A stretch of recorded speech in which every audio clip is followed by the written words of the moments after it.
Paul, McGuire, Grimes, ABC, Minneapolis, Paul, Daniel. It is really great talking to you. I've seen 7 of the 8 episodes.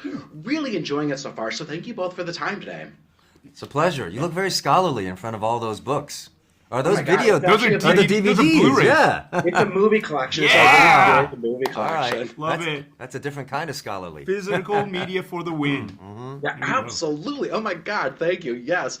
Now, Daniel, I want to start with you. You have I love seeing you as a villain, and you have such amazing costumes in this. How important is that piece, and does the character just kind of fall into place once you kind of put everything on? I'm so glad you asked that question because I think our costume department did an amazing job on this show. The attention to detail, not just to make it look similar as possible to the original series, but to also keep it practical.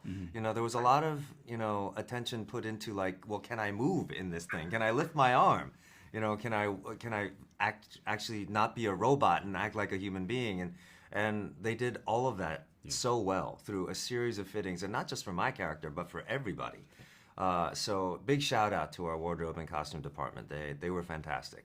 Absolutely. I think in a big fantasy world, sometimes you expect a lot of CGI or just motion capture costumes, and it looks really stunning. Now, Paul, you've entered the Star Wars universe, and now Avatar: The Last Airbender both come with such legions of dedicated fans. What does the impact of that mean to you as the actor? Oh, I'm nerding out. I'm living my best geek life ever.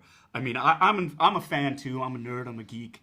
And to be able to step into these worlds and inhabit and to represent for a legion of people who are just like me, like fans of the franchises and really excited, it gives me a certain sense of responsibility to share these experiences. And that's what I love doing.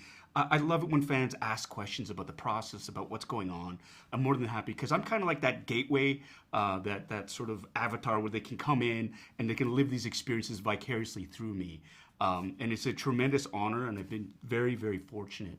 And it's something that I embrace greatly. Oh my God, absolutely. I think we'd all love to like bend air or fire or just like be in the Star Wars universe, not to bring them in as well. But, Daniel, I read that your son, your nephews, your nieces all love the animated series. How important was that kind of stamp of approval for you, knowing that you're part of a project that can really bring families together? They were one of 2 of the major reasons I did the show. That it's always nice when, the generation that follows you starts to follow your work, because the work that I was doing was, in the 2000s, and so they were not born yet, or they were too young to be watching TV. So the fact that they now understand what I do for a living and I'm cool in their eyes means a lot to me. It's a little disappointing that they weren't even alive in the 2000s, but I get it. It just It's sad but true. Yeah. Now, Paul, why do you think that this material still continues to connect with different generations of viewers in different mediums of storytelling, whether it's animation, movie, series like this? We still flock to it. Why is that? Well, I think it comes down to the writing and the stories, obviously. A lot of the themes still resonate with a lot of people. And especially for the younger generation, when this was their kind of like their franchise that they could sit around and watch as they grew up. And as they grew up and their love for it continued, they'd pass the baton on to the next generation.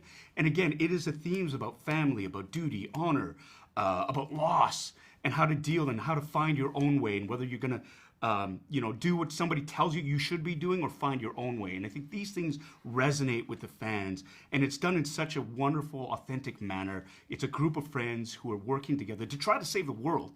How can that not be excited, and how could that not draw a legion of new fans? Yeah, absolutely. I love that. I love those themes of self-discovery. Now, Daniel, without giving away too many spoilers, what would you hope for in a season 2? Wow, that's a good question. I look forward to scenes with this guy. That would be nice.